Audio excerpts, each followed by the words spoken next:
You know, the holidays are a very busy time, and as we approach this year's season, we'd like to hear about your experiences working the holidays as a healthcare professional. So please, share your stories with us, tell us what you've learned, and you might just be featured in a very special RX for Success holiday episode.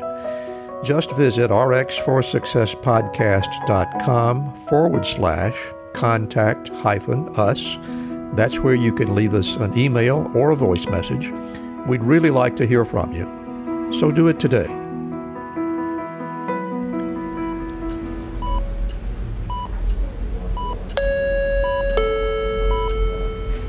Paging Dr. Cook. Paging Dr. Cook. Dr. Cook, you're wanted in the OR. Dr. Cook, you're wanted in the OR.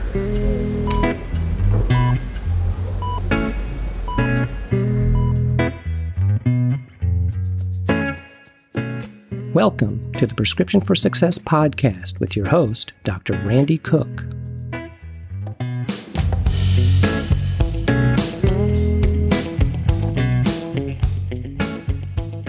Hello, everyone, and welcome to Prescription for Success.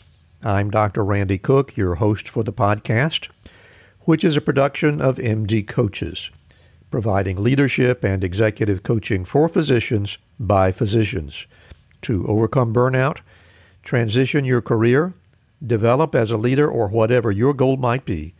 Visit MD Coaches on the web at mymdcoaches.com because you're not in this alone. And don't forget, CME credit is available when you listen with us. Just look for CMify in the show notes to learn how. My guest today practiced traditional emergency medicine for the first 27 years of his career. Now he's focusing on lifestyle medicine, in addition to operating his fishing lodge in Alaska and flying passengers into the outback. So let's hear my conversation with Dr. Bob Ledda. And I am really excited to be talking to a guest today who is in a time zone where I've never conversed with a guest on this podcast, Dr. Bob Ledda, out in Soldotna, Alaska. Thank you very much for being here and welcome to Prescription for Success. Well, thank you, Randy. I'm looking forward to the opportunity to talk to you guys about my unique life. Well, it is indeed a very unique life, and I'm really looking forward to hearing about it. But before we get into what's going on now, I want to do what we always do, and that is sort of explore the entirety of your career trajectory. I'm fascinated to learn that you were actually born in New York City. What was the family doing in New York? Oh, my dad worked for Shell Oil Company, and that was one of the major hubs, I guess, back in the day. Indeed. And so that's, he grew up, and my mom and dad both grew up in New York City. So basically, he was employed there. I was born there, and relatively quickly, he got transferred to Houston, Texas, which I guess was, for me, that was probably a good move because I certainly have the wild kind of laced into my genome, and the concrete jungle is usually a place I'm trying to get away from. So Indeed. It worked out to end up on the outskirts of Houston as a young kid and teenager, probably better than it would have been if I'd have been stuck in the confines of a big city like New York City. So at that age, you really didn't have any angst about leaving New York? No, I don't recall too much about New York. I went back and visited some as I was young, so I have some memories of the city, but nothing from that early childhood. Well, let's fast forward just a little bit, and I want to talk about how you got interested in medicine. I know that you did your undergrad studies at Sam Houston State, and back then you thought you were going to be a wildlife biologist, but something got in the way. You want to tell us that story? Yeah, I was studying fisheries biology, and of course I was doing pretty well in all of the didactic. I always was a good student in high school. I was a good student, and so I had always gobbled up the sciences and math. And so, of course, I was excelling in college in those categories. And, even with fisheries biology, you needed to understand the biology of the cell. And eventually I took cell biology course, and he was known as the hardest professor, in the entire science department. And there's always one of those, right? Yeah, there is. And he was very hard, but, he and I hit it off, and, I liked the challenge he provided, and he was a great instructor, and I did well in that class. And then I started, taking additional stuff on purpose that he provided because it was applicable to the sciences. And at some point he gave me a desk near his office, and I studied there a lot. And he eventually just started to mentor me. And he sort of said, if you will go into fisheries biology, and I'm not sure he's right retrospectively, because I think there's some people that make some good livings in that domain now, especially with the environmental consciousness that so many companies have to be involved with. But back in the day, I see what he said. He goes, you're going to end up a professor like me. You're not going to be able to take your family on vacation.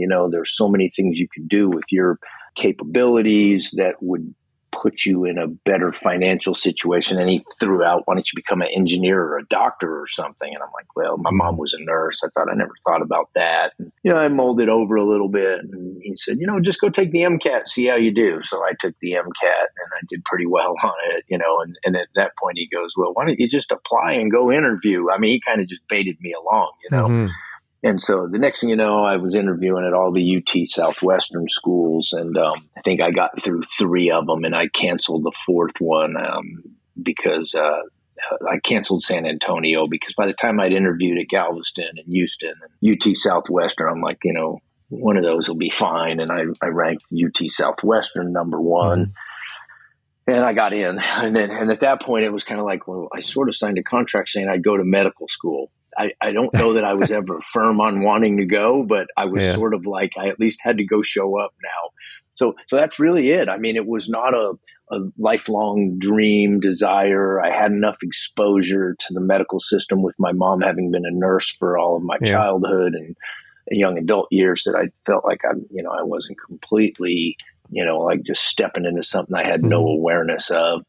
And then the follow-up question to that is, let me ask you one other thing. Were you aware that you were in a fairly small minority of students that really got in fairly easily, and that a lot of people were really sweating that admissions process, or not?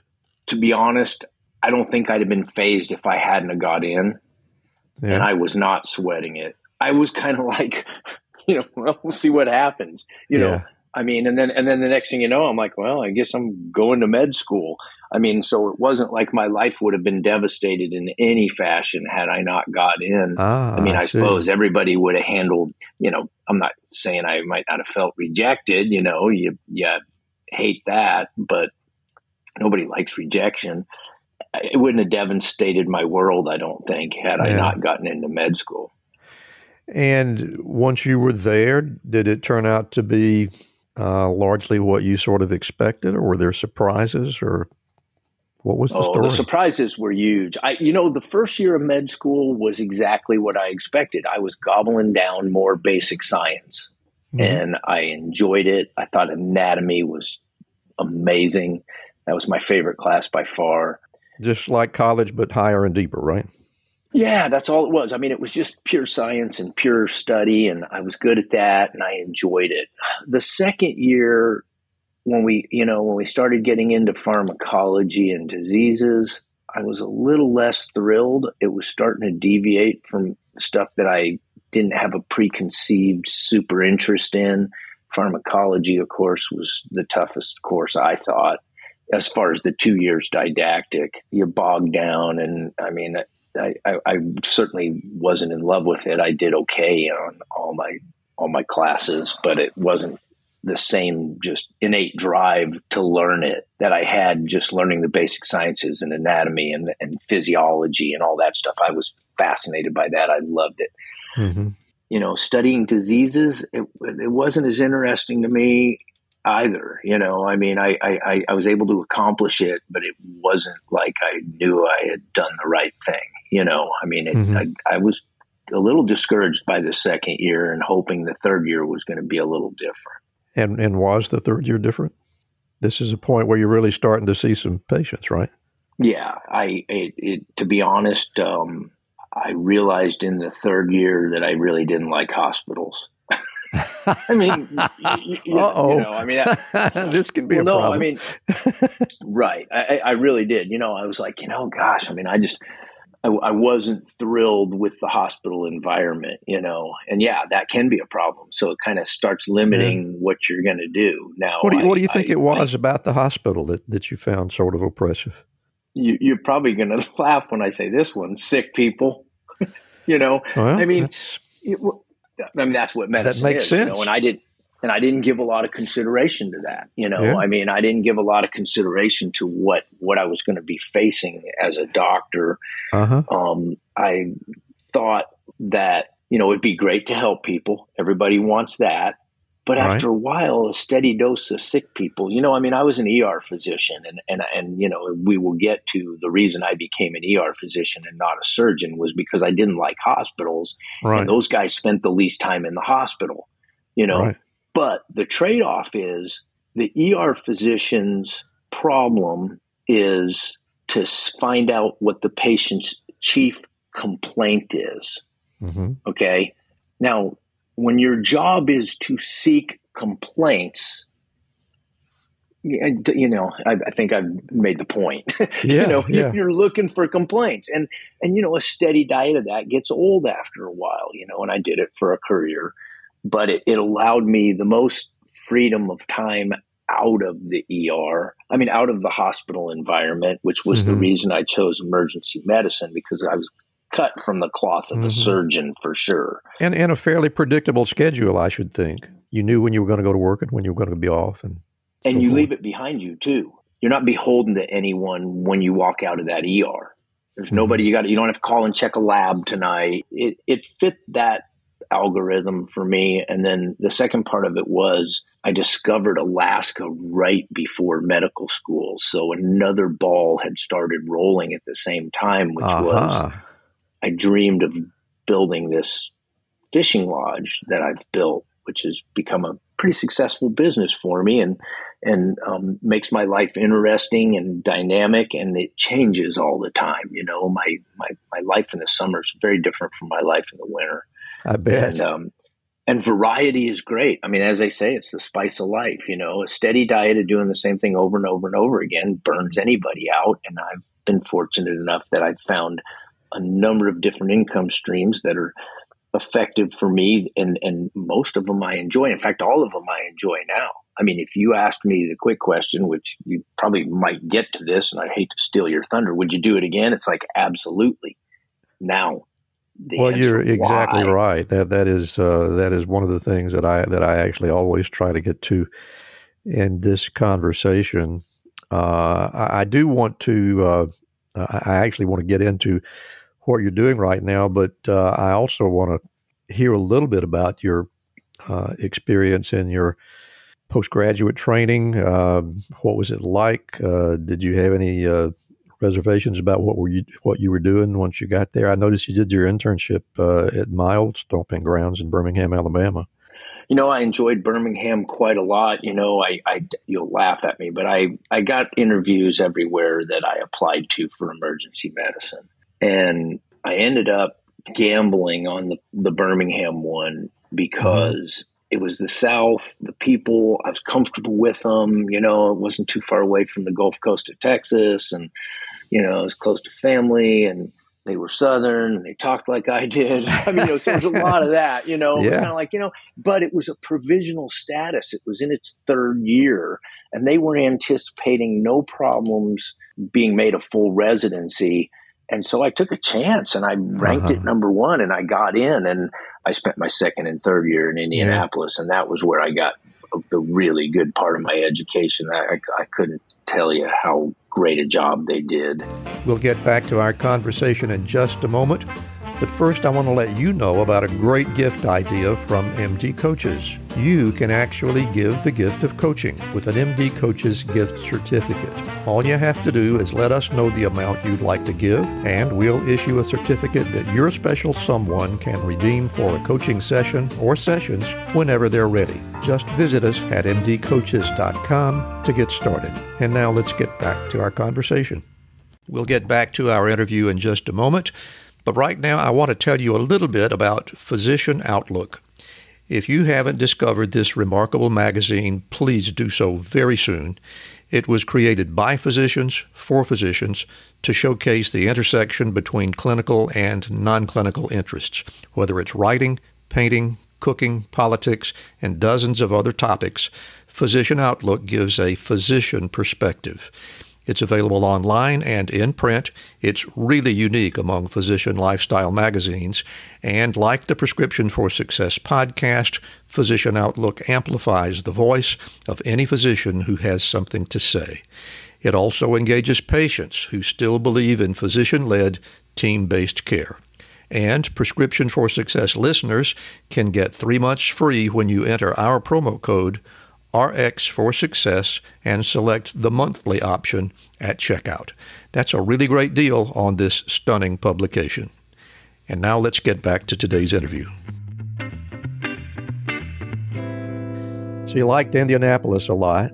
I did. Indianapolis was a good part of the country. I got to fill, some outdoor needs. I found a little farmhouse about a 25-minute drive from the hospital. And so I was out in the country a little ways. I bought it, and it gave me some outdoor time because I fixed it up and ended up selling it at the end of my 2 years and actually made $15,000 off of it or something. Can't beat that. Those days was, so I mean, I was able to do some work. I had a little 7-acre farmhouse it had a little orchard, and I got to do landscaping and stuff that I had.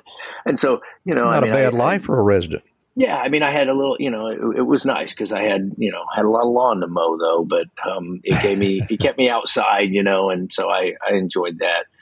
They prepared me very well because I got out of residency and I was interested in getting back to those stomping grounds in Alaska that I'd learned about when I went up there to commercial fish right before starting med school. I was lucky. The town that I wanted to live in was looking for an ER doc right when I got out. So, the pieces always seem to fall together. I pray a lot. I think that what a great coincidence. Yeah. Yeah. And so I go to this, but this is I'm not going to some place where I'm going to have a bunch of colleagues to bounce stuff off of. I went to a hospital that in those days, it was 2 12-hour shifts, the morning shift and the night shift, single coverage. And, there was all the gamut of emergency medicine that you could get in that small town was coming through those doors and nobody to lean on. I mean, it was what I learned and now what I could do with that, and they prepared me well because one thing I do pride myself on, and I guess I made it unless there's something lurking in my past I don't know about, was I did 27 years of emergency medicine and I never spoke to a lawyer. I would say that's nearly unheard of. Now, the environment in Alaska may be different than it is elsewhere in the U.S., but you're exactly right. It's just a place where people get angry and they call their lawyer. But I'm happy to hear that worked out well for you.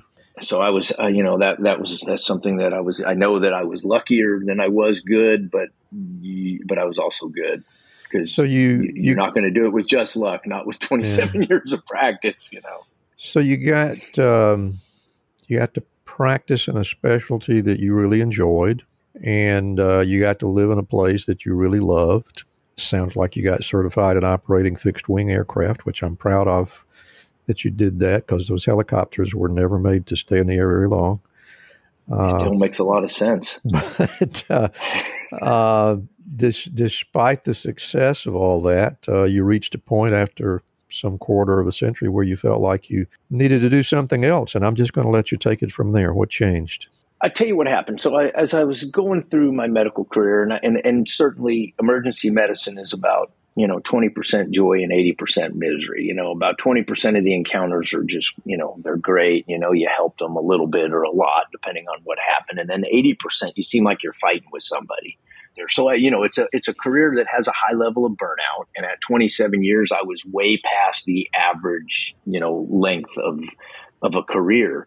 But 10 years ago, at 17 years, I got the idea that I wasn't going to be able, I started having children late in life. So I'm 50, I'll be 59 soon, and I have a 12-year-old. I knew I wasn't going to be able to quit working. And it was like, I don't know that I can do this till my current 12-year-old is, out of college. I'm going to have to start thinking about other income streams. Now, granted, I built this fishing lodge, but it was giving me a lot of lifestyle positives. I'm flying an airplane and making money a little bit, but not a lot, but it's not replacing a medical income, Sure. And so I was like, I have to figure out something to do with all this intellectual property that I have that's not grinding it out in the ER till I'm 70, which is about how those numbers work out. When Brett's out of college, we're talking I'll be 70, Yeah. And I didn't really have a plan, but the plan fell in my lap. And it went kind of like this. I was starting to get a little rundown myself at 47, running a fishing lodge. Back then I was director of EMS on the Kenai Peninsula. I was, still working full-time ER. And I was starting to get to where my energy levels were down, and I was starting to get a little bit down about my ability to just keep up with everything I was going to have to deal with. And then to top that off, I went into a swing shift one day at about 3 p.m. and I sat down to log in, and some nurse stuffed an EKG in my face and said, "I need you in room 5." And I'm like, "Yeah, I guess you do." It was an inferior STEMI. Oh, dear.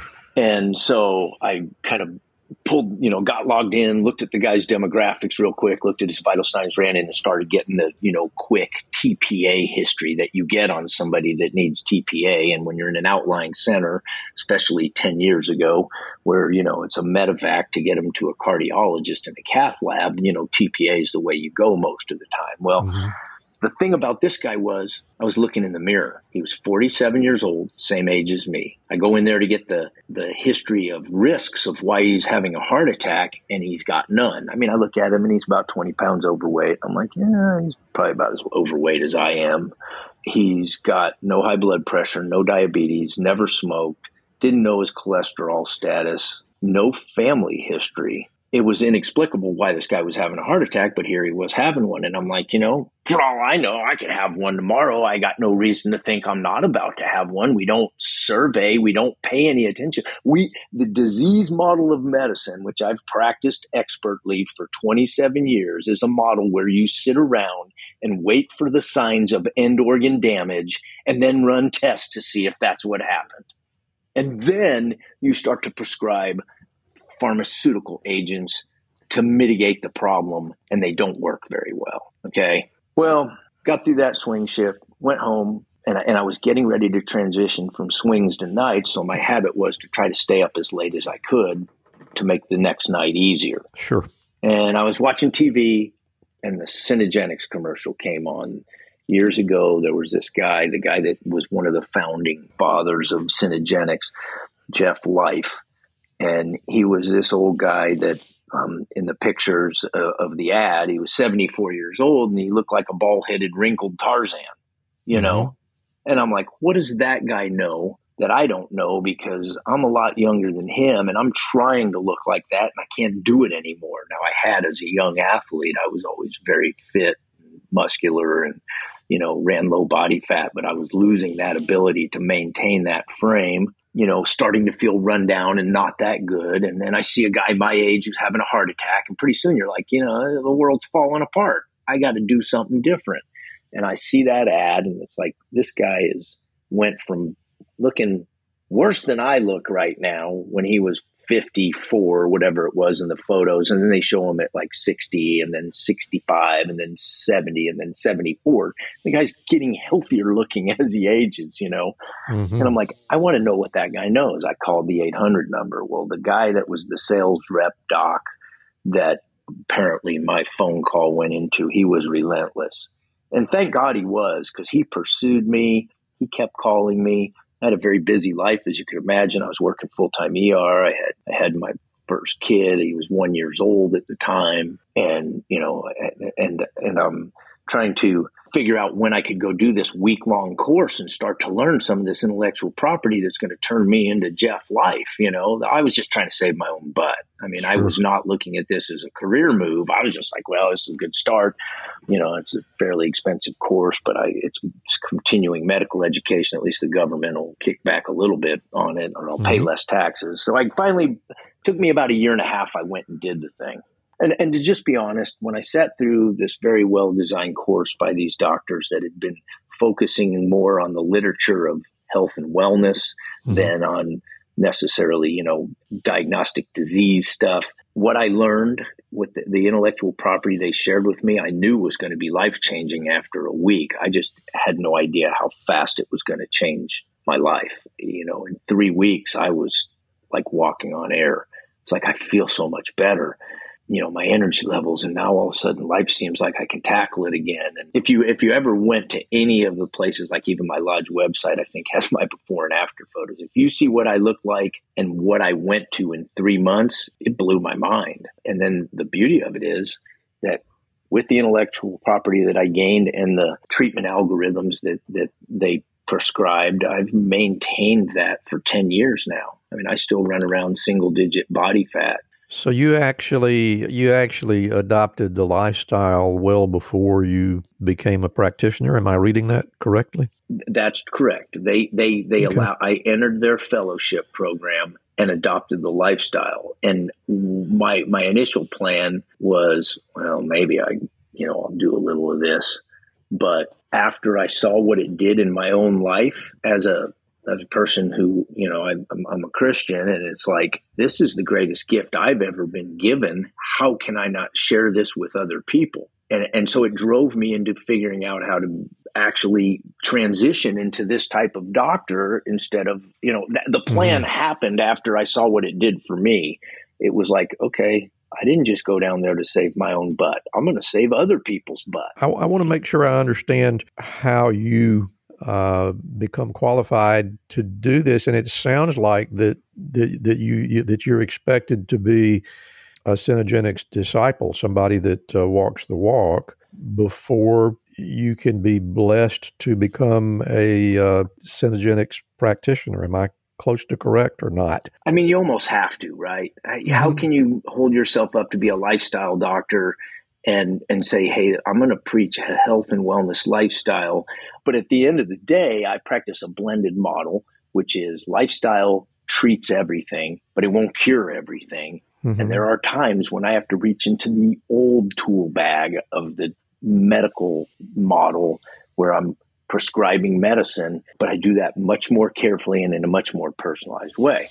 Now, in order to prescribe lifestyle medicine, probably have to be able to sell that you follow what you preach. But as a health and wellness physician, you probably, what you said is true. Part of the course was you got your own assessment. So you didn't have to follow through with their treatment algorithms after taking the course. I mean, you could say, well, I learned a lot of helpful stuff. I'm going to use it for myself, try to take better care of myself. Glad I learned this, yada, yada, and gone on about your way. But if you wanted to do the fellowship, I suppose you probably needed to be under treatment. Probably to do it well, you probably needed to be a poster child and prove that it was efficacious.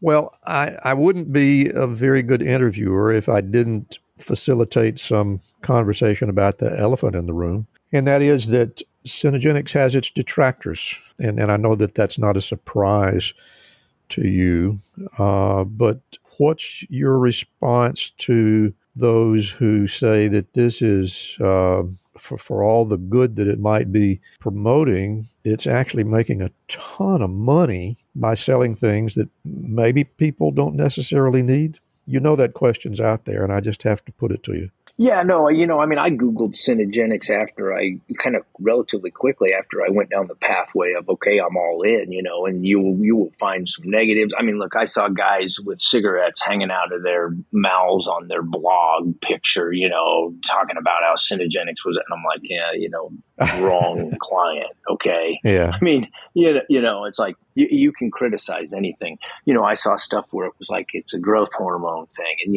hardly anybody in Synergenics is on growth hormone. To take growth hormone, you have to pass, 2 negative growth hormone stimulation. I mean, you have to fail 2 growth hormone stimulation tests. I mean, that's FDA, that's government. You can't, but they did conceptualize the thought process of, why not keep your hormones at a youthful level?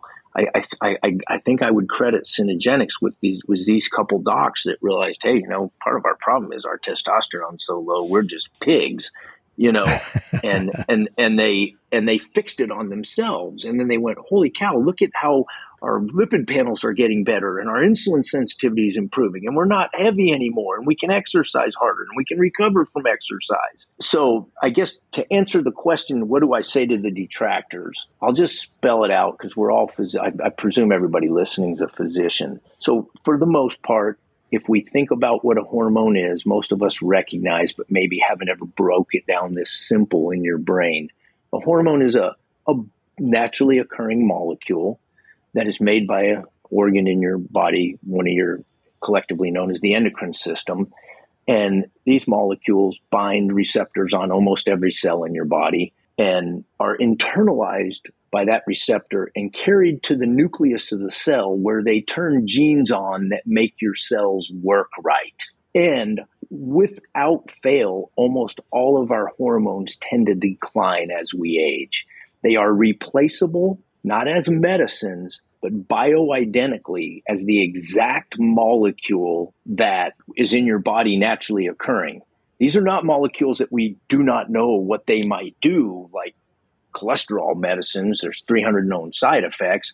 We don't know for sure what all they're doing besides lowering LDL and stabilizing plaques, two things that are probably good, but there's other things that, hormones are hormones. I mean, these molecules have occurred in your body. So the real question is, what do they do when you take a guy who's on the decline and you make him 25 again? Well, I can tell you things that they've been demonstrated to do in double-blind literature. Immediately improvement in insulin sensitivity. Bone density with no change in lifestyle prescription increases.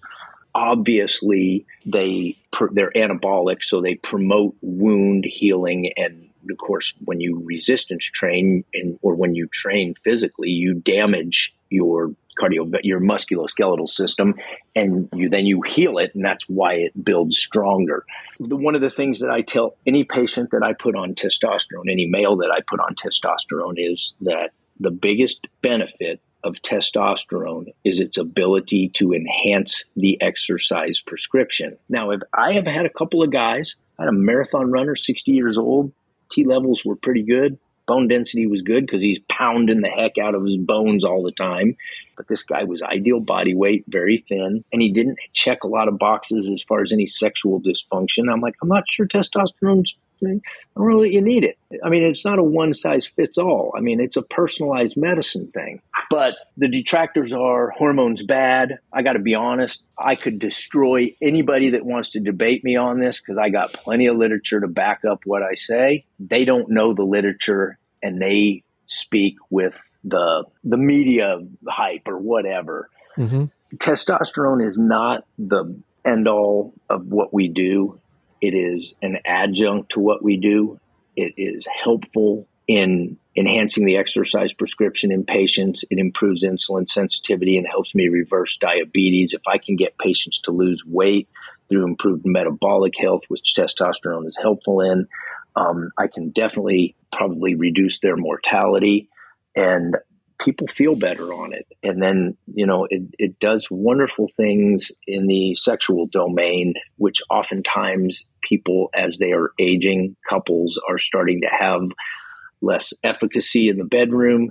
And, there's plenty of science out there that says the more sex you have, the longer you live too. Sure. So, these are domains that the medicine is trying to come up with pills, foreign substances that will somehow have an effect in all of these various domains. The naturally occurring molecule is right there. It's easy to administer. It's relatively inexpensive. The pharmaceutical industry can't profit off of it, so it's not going to gain a lot of headway in the disease model community because they have no dog in that fight. Or if they have a dog in the fight, the dog's losing because people are getting healthier. And so the answer to your question is, well, to debate somebody who thinks they're armed well enough to attack me, I'm ready, but we don't have time in this conversation for me to explain to you, to sit and go through the literature of why it makes sense to carefully screen people, particularly in the middle-age years of life when the decline in testosterone is starting to have those negative metabolic effects and that loss of feeling of well-being, to consider a trial of testosterone and lifestyle modification, because those people that do like I have done will hit it out of the park. Dr. Bob Ledda, I have really enjoyed our conversation today. I appreciate you taking the time to be here. And at this point, I'm going to get out of your way. And audience, Dr. Bob Ledda is going to give us his personal prescriptions for success. So I'm kind of glad that I've reached a place in life where I can focus on my own health. I sleep at night because I'm not an ER doctor anymore. And of course, we know that that's one of the main 5 domains of wellness is you've got to address your sleep.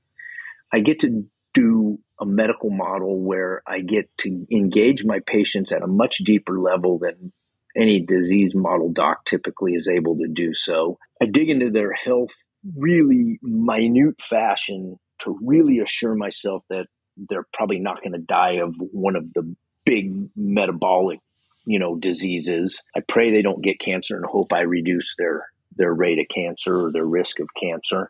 And it's enjoyable, and it's done, without a lot of the very difficult pressures that are put on doctors in all of the other domains when you're dealing with life and death and all of that. So I was lucky. It took me over a quarter century to find this place, but now it's a place where I feel like I'm doing some good. My patients appreciate me. Like, it is a concierge type practice. We don't bill insurance directly. And there's some pride to be taken in that. These people didn't just walk into the ER because they were entitled to see you for no money. These are people that are putting their own money up to pay for your expertise. And that creates a different relationship that I like as well. But, everybody that becomes my patient, they all end up becoming my friends too. I mean, right before our interview, I just spoke with a young lady that I'll be seeing in the Las Vegas office in December, and we talk for a long time. I mean, we talk about kids and catching up. It's just a different environment. And I'm lucky that I'm at a place in my career. I did a quarter century of emergency medicine. Hopefully I'm not destitute, right? Well, I'm not.